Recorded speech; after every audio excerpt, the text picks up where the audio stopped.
Gratitude, an anthology, is out. With over 50 different perspectives and stories on gratitude, this book captures what most books don't.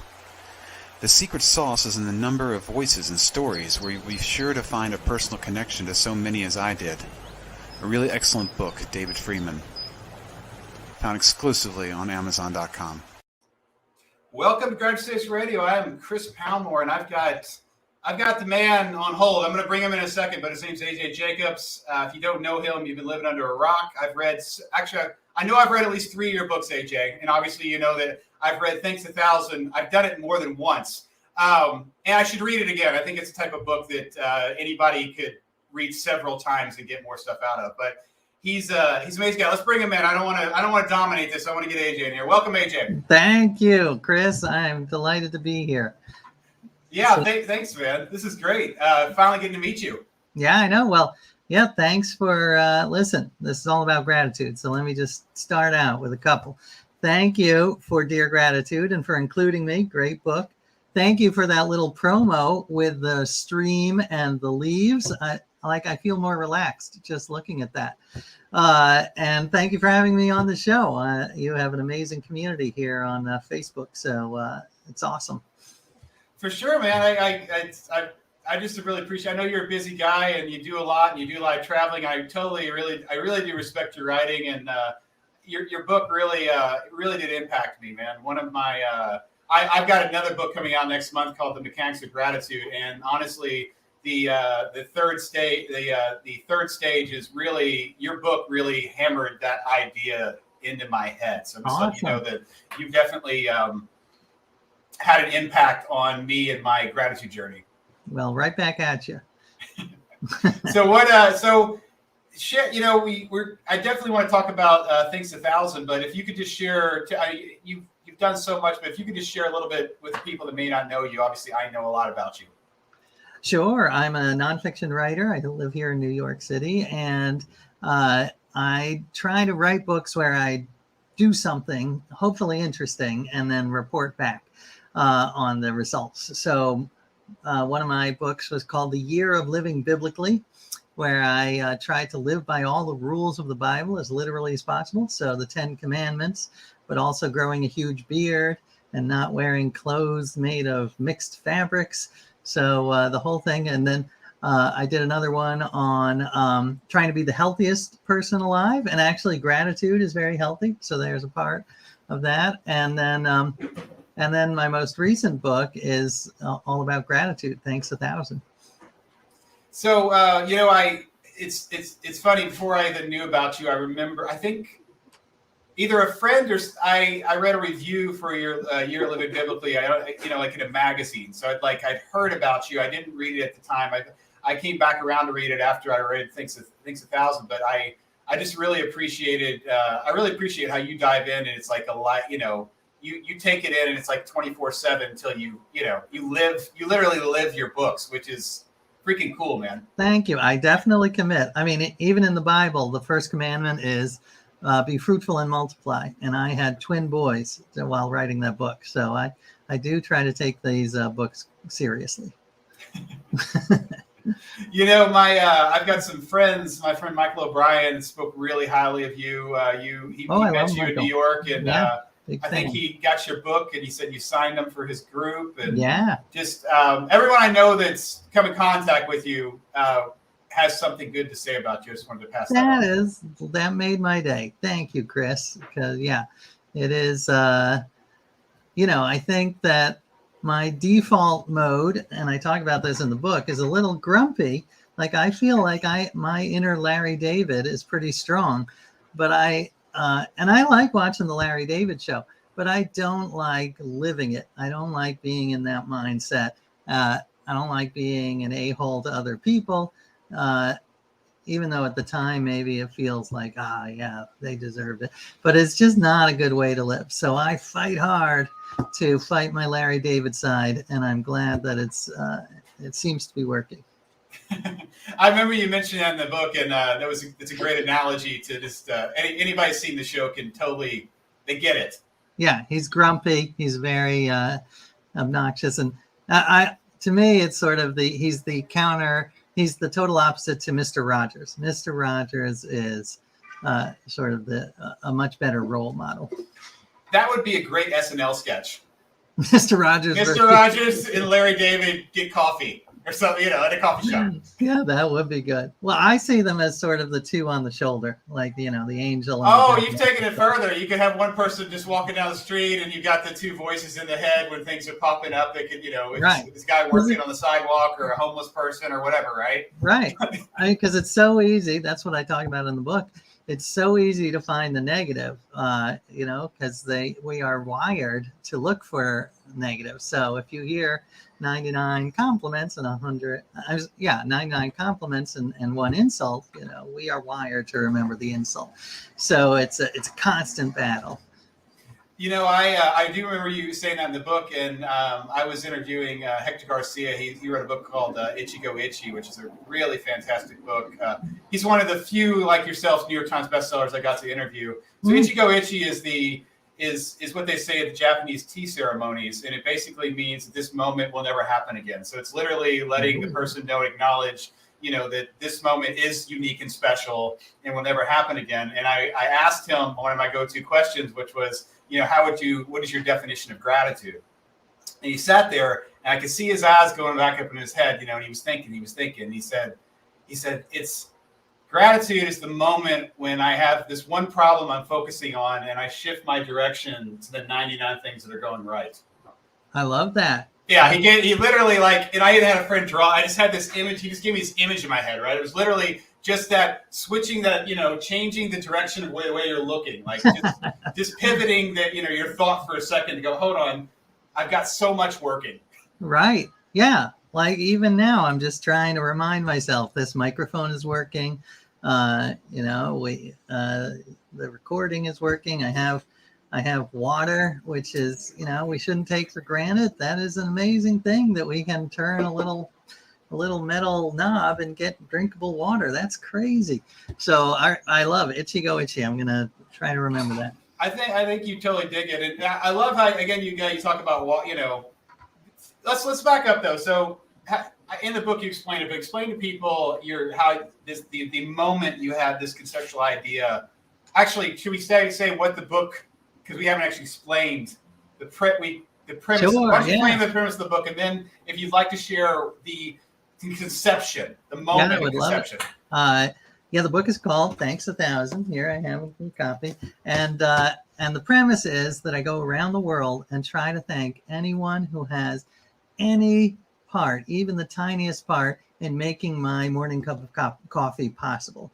So I thank the barista at the cafe in New York. I go to South America and I thank the farmers. But there are hundreds of people in between there's the truck driver who drove the coffee beans, and he couldn't have done his job if someone hadn't made the road. So I tried to thank the people who paved the road and pallets too, right? The pallets. Oh yeah, pallets are huge. I had never really appreciated how the world runs on pallets, which are these sort of wooden platforms that carry bags of everything, including coffee. So it was really a remarkable wake-up call, to use a coffee appropriate metaphor, to see how many thousands of people there are that we take for granted, or at least I took for granted, to make anything in our lives. And it's not just coffee. It could be a pen. It could be a sock. So one of the summaries of the book is it doesn't just take a village to make a cup of coffee. It takes the globe. And actually, we've seen with the supply chain madness recently just how much we did take for granted with the supply chain. So that it's become even more, I guess, timely in that way. And so when I love the premise, and I'm definitely going to share how it impacted me. But what was the conception of this? All right, this the book origin. Idea? Yeah, when it hit you, like, okay, this is what I'm going to do. Intellectually, I've known how important gratitude is, and how I've read all the studies, how it correlates with an amazing number of, it helps fight depression. It helps you recover more quickly from illnesses. Uh-oh, I'm not thankful for my phone It's ringing. okay, man. Well, I am thankful that we have phones. Right. It's Yeah. pretty cool. That's an old landline. Can you believe I still have a landline? But anyway, so I'd always known intellectually how important gratitude is, but I had had trouble incorporating it into my life, like a good gratitude practice. One method I tried was before meals, with my family, I would pause and I say, let's be grateful for this meal. Let's be grateful for all the people who made it happen. So thank you to the farmers who grew the tomatoes for our tomato sauce, and the woman at our corner grocery who sold it to us. And my son, who I believe was 11 at the time, maybe 12, he said, Dad, that's fine, but it's also kind of lame because you are not, that they can't hear you. You're just doing it for yourself and for us. If you really cared, you would go and thank these people in person. And I was like, wow, that is an excellent, insightful. That was a good one.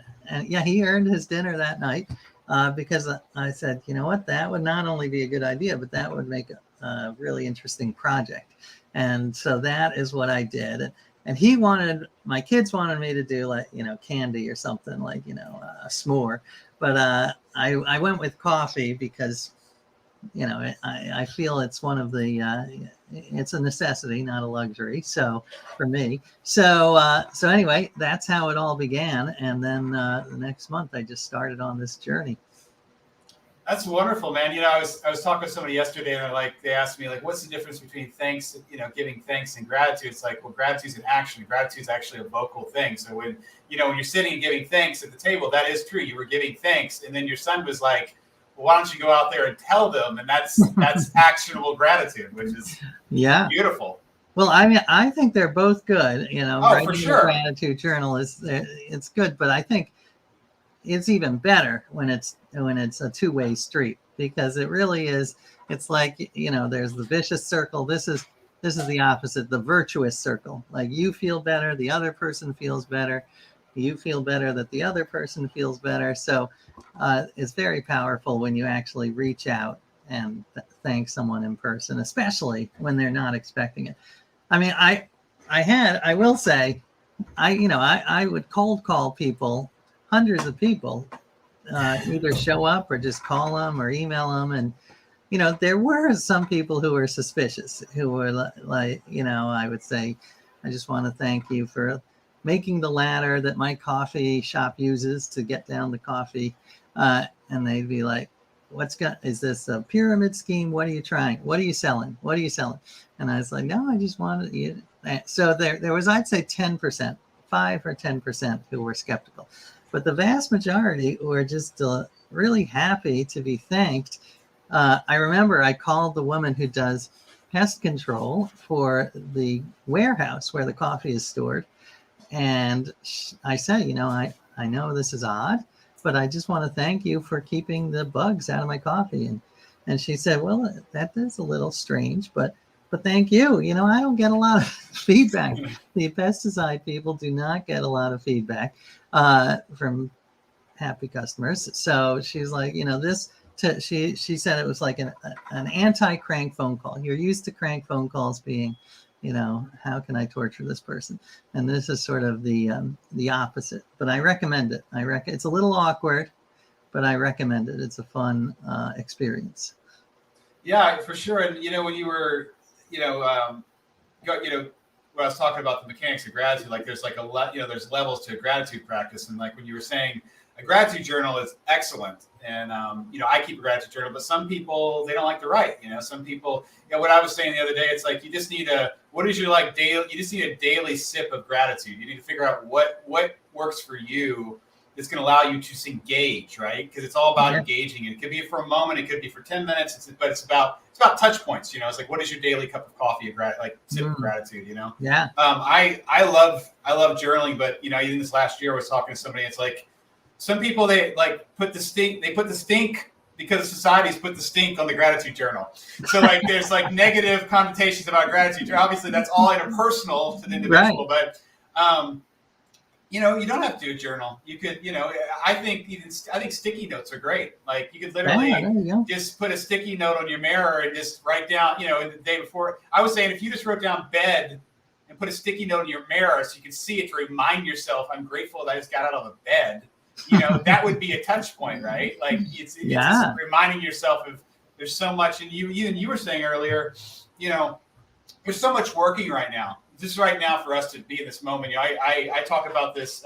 It's called relational gratitude. So if you're sitting in a moment and you're grateful and you're with somebody, there are so many elements, grateful elements that allow this moment to happen. Now, when I talk about relational, I'm talking about like literally people upon people, things in your life, that mechanisms that had to happen. For you and I, very simply, this isn't all the steps, obviously, but I'm sitting here, I wrote a letter of gratitude to my mother. I lost my mom to cancer. I decided I wanted to start a website. I wanted to initiate people into the moment of sharing gratitude. There's a lot in between there.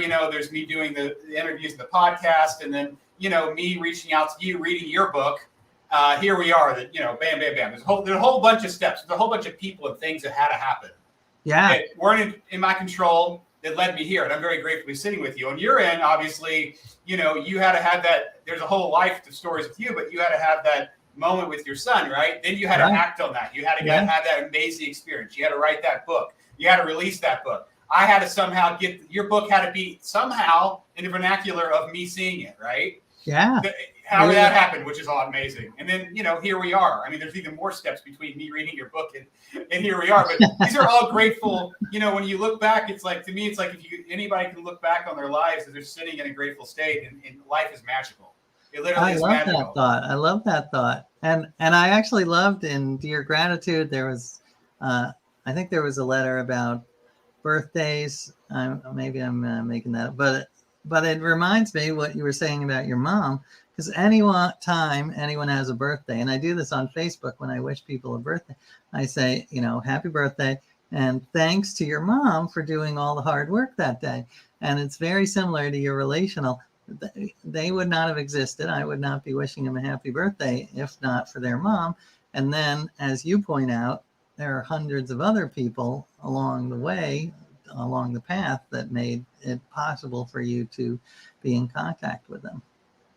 For sure, that you're right. That isn't Dear Gratitude. That's where I explained that I wrote the podcaster Adam Carolla. I was listening to his podcast, and my birthday was coming up, and he mentioned to him that he thought celebrating birthdays were like appreciation trophies. And he said that his whole thing was you should make it like he said, make it like an achievement day. Make it about he was like, make it about something, or I took it, make it about someone. And that's why I wrote my letter, was because I was kind of just woke up to that happening and everything. But, that whole relational gratitude is actually on the mechanics of gratitude. It's the step up from emotional gratitude. So emotional gratitude is what you really sold me on. Just letting you know what your book really drove home. It's that idea of we have a cup of coffee. Now, speaking in terms, it's great to list 5 things you're grateful for. It's great for me to go, and that's intentional gratitude, mind you. It's great. But when I just write down coffee, it's intentional, it's good, there's no emotion. There's literally no emotion. It's a word. It's just, and what you did is like, I feel like your book is like, should be, to me, it's like, if I was going to go, somebody go, how do I get emotional gratitude? If you want to, I just told you what it is, how am I going to get it? I go, read AJ's book. Okay? Because you're welcome, baby, because you took one thing and you show that there are literally thousands of things you're grateful for they're separate things, AJ. And this, is amazing about writing my book and my editor. So I was talking about this, I was sharing your book, and she corrected me. She said, it isn't that all these things are one thing. These are all separate things you're grateful for. It's not it's not that you're just grateful for coffee. You're grateful for water. I'm grateful for coffee beans. I'm grateful for the weather. I'm grateful for somebody harvesting these things. I'm grateful for water coming in. You know what I mean? You wrote the book. But I'm like, it's literally, you're not just grateful for one thing. And that's where emotionality comes in, because what you're talking about is memories. You're actually getting moments. These are real things. It's not just coffee. It's everything. And when you go down the wormhole, your mind starts to really appreciate because you got memory there. You're creating a moment for yourself when you do it, actually, which is even more powerful. Yeah, I love the way you put that, and that is a lot of it. The just appreciating the masterpieces, these miniature masterpieces that are all around us that we totally usually ignore. So, for instance, with the coffee book, I interviewed the man who designed the lid for the coffee cup. I actually try to use these now, so it's kinder for the environment. But sometimes you need a lid. And I interviewed him for. He could have gone on for all day. I think I ended it after 2 hours, and that was enough lid talk for me. But he was just so passionate, just so enthusiastic about the lid and his unique vision and how important it is that there's a big hole for your nose so that you can get the odor, because aroma is such a big part of coffee, and the shape of the mouth hole so that the coffee comes at the right flow. It's these things. People put so much thought into something, and we're the beneficiary. And a lot of times, if something is done really well, then it's easier to ignore it. Like, we only notice when something goes wrong. So it's all about trying to reverse that and be like, my God, someone really put some thought into this lid. Or it doesn't have to be a lid. It could be like the light switch on my lamp on my desk has the little indentation for my thumb. It's like someone thought about that. Isn't that? It's just it's a great way to fight the Larry David. To go back to that. I have to work out a quote there with that. Yeah, that's great. It's a great way to fight the Larry David. No, I love how you brought up sense, because what is it? It's your sense of smell is I think it's, when it comes to memory, like, it's 7 times more powerful than your other senses. Something like that. It's crazy what a smell can do to bring you back. And then just being aware that you can sit. I do actually smell my coffee. That's one of the things I do smell every day. Just because somebody brought that home, I was like, I'm gonna appreciate this. I'm gonna. It's one of the smells I get every day. But what you're saying about interviewing that person, it's, I like to, another, taking it a step further. For example, this whole emotional gratitude and things working, right? Things are just working. It's like if you're sitting there and you like.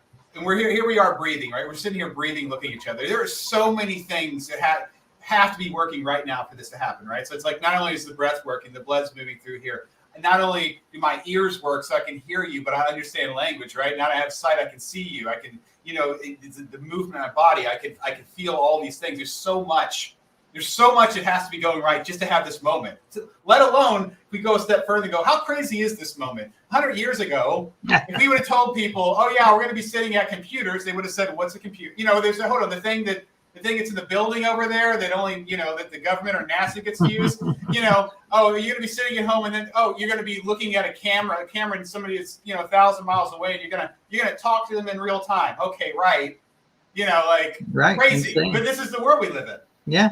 Well, that is actually one of my themes that I often think about and go back to is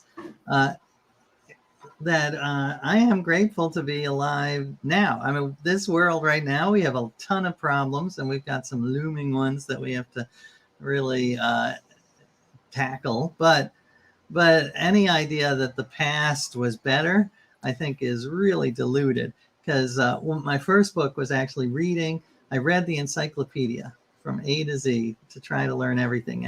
And so I read the entire sweep of human history, and the good old days were not good. The good old days were terrible. They were just dangerous. They were they were violent. They were sexist, racist, of course, homophobic. They were smelly. Like, you can't believe. I'm in New York now. I'm looking out on the street, and if this were 100 years ago, literally there would be horse manure piled up to my waist, There would be carcasses of animals who had been slaughtered. It would just be unimaginably repulsive. So yeah, don't. I write a column for a magazine or website called Mental Floss, which is called The Bad Old Days, and it's all trying to remind people, don't glorify the past. Let's not get complacent. Let's try to fight the battles and fix the problems we have now. But let's not be like, oh, the good old days, if we could just go back 100 years. No, you don't want to do that. You do not want to do that. No, yeah, we are literally, I mean, if you and I are people living in modern society, we have better life. Kings could not dream about what we are doing. The fact that we could have any food we want to at any time, right? Just that alone, right? Going to the grocery store, if you set your mind on, like, if you put perspective, like, we should all be blown away. If we could the thing is, it's every day of our life we've had it, right? But if we could get perspective, we would literally walk in and be like, wow, this is freaking amazing. But we can't have that perspective. It's hard to get the perspective because we've always had it. Right. But we literally live lives that are better than kings. Kings could never, and you think about the fact that, travel nowadays, a couple hundred years, whatever, Oregon Trail, right? People were crossing the country just to go to maybe get to California, and half of them would die, right? And that would be your life. You would never go any further. Now we can hop on a plane. In 3 hours, we can be in Los Angeles. Like, we are living in the future. And people, and I get that there's definitely always problems in society, but I think that, but overall, society, we're living longer. You know what I mean? It's like, I feel like obviously media likes to push out that the world is on fire. Right. And it's all going to burn. But honestly, I don't feel that way. And I do my best to stay out of it because we are living longer. Life is better now than it was. It is better than it was 10 years ago. And it is getting better. But the flip side is now everyone's tuned into media sources and we're just getting fed everything that's bad all the time. We're not getting like a ratio spectrum. We're getting a landslide of that poop you were talking about in New York City 100 years ago. That's what's getting pushed out there, but that's not the reality. The reality is when you're looking out your window, there is going to be some poop out there, but it's not up to your waist. Right. Well, it is easier. I'm in the media, and the media does have a negative bias. So I was actually just talking about this with my wife about how I read an article a couple of weeks ago about the malaria vaccine that they are developing, and it looks good. And I'm like, why is that not on the front page every day? That is huge. Millions of people a year die from malaria. This is unbelievable news, like the most amazing health news I've read in weeks. And I don't hear it talked about enough. So, or you read about a fire, and fires are terrible. But if you look at over the last 50 years, the number of people who have been killed by fires in the United States, it has dropped like hugely. Like, we've got smoke alarms, which are annoying, but they save lives. Right. So, whenever I read an article about a fire, I just try to remind myself, this is terrible. But let's not lose hope. Let's not say everything is a disaster, because we have made improvements in certain areas, not every area, but certain areas. Right. An analogy that kind of lines up with that is, it's, I use my phone all day long, right? Love my phone. I love the internet, love Wi-Fi, but and I don't sit around every morning, and that's actually not on my list, right? My list in the morning isn't like I'm grateful for my phone, even though I use it so many freaking hours, right? Or I'm grateful that Wi-Fi and the satellites are running. But as soon as the network goes down in my home, how upset am I? Right? It's like, and that's that one fire that's in the neighborhood every 6 months. Right. But most of the time, like you said, like it's the same idea. It works, it works 95% of the time. Obviously it's actually 99.9% of the time, honestly. But there's going to be times when, like at the fire, like somebody is going to die. The firemen aren't going to get there, but most of the time, well, their lives are saved. You're probably not old enough to remember, but when I was young, you would have to wait on lines to go to a payphone. Like, you'd have to have a quarter, and you'd have to have the right change, and you would wait in line because there was someone else, and maybe they wouldn't get out. So it was insane. And I do think that social media is a double-edged sword. So there's a lot that's wrong with it, and but a lot that's right with it. And one of the ironic things is the fact that we are getting news piped to us from the moment we wake up to the moment we go to bed. And as we mentioned, it's usually negative news because the news has a negative bias. It's stickier. It's more viral. So we are getting negative news from the time we wake up till the time we go to bed, and that is bad for our mental health. You know, it used to be you would wake up, you would get either read the morning newspaper and get all your negative news at once, or you get it at night. So weirdly, even though social media has made many things better, it's the news feed is what's reminding us of is warping our view of reality. So I don't know what the solution is. I think that there should be maybe mandatory, there should be for every post about a disaster, make it mandatory that you get some news about the malaria vaccine and the other amazing things humans are doing. I don't know if that's possible, but something like that.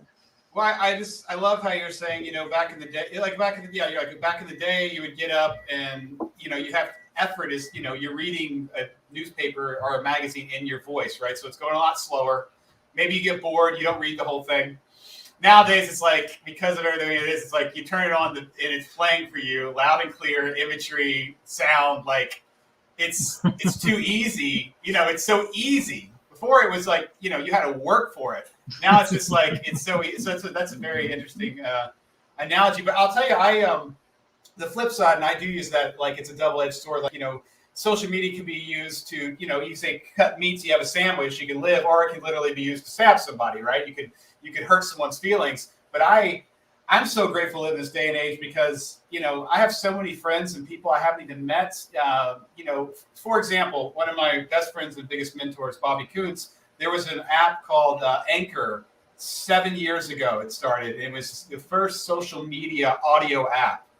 And it was right after I started reaching out gratitude. And I was just posting stuff about gratitude. And I think I was using a hashtag gratitude. And he was doing the same thing. We met because we were both putting this energy in the same place at that time, right? Like that's how we met. The mechanism was this app and us sharing. Somehow we got connected. We don't know if somebody shared one or the other. We're connected and it completely changed my life. And we've been friends for over 7 years. And get this, man, in about 2 weeks, he's flying here. We're finally going to meet each other. But what I'm saying is, I'm so excited. So you've been friends for 7 years without ever meeting in person. Yeah. And that's the cool thing about, even you and I talking right now, I feel like, if the internet didn't exist and you didn't have a website up where you did actually check your emails, we never would have connected. Yeah. It's like I've got friends that live in Hong Kong, and like you think about LinkedIn. I mean, these platforms are connecting.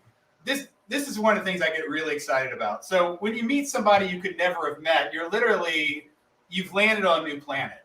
And the best way I get excited about that. So for example, you and I are friends. So we'll just say, I've landed on planet AJ. I don't know what that means, but I'm always curiously excited because it literally could be anything. Yeah. Or it could be nothing, but I don't sit in the nothing world. I sit in the world, I get excited, So it's like I meet my friend Peter through somebody else. He lives in Hong Kong, and then I meet a whole bunch of people. That, you know what I mean? Like these pathways open up, and they're specifically opening up because we live in this time, this day and age, where people can be connected if they want to be, and that really excites me because I have so many friends, so many relationships, so many moments.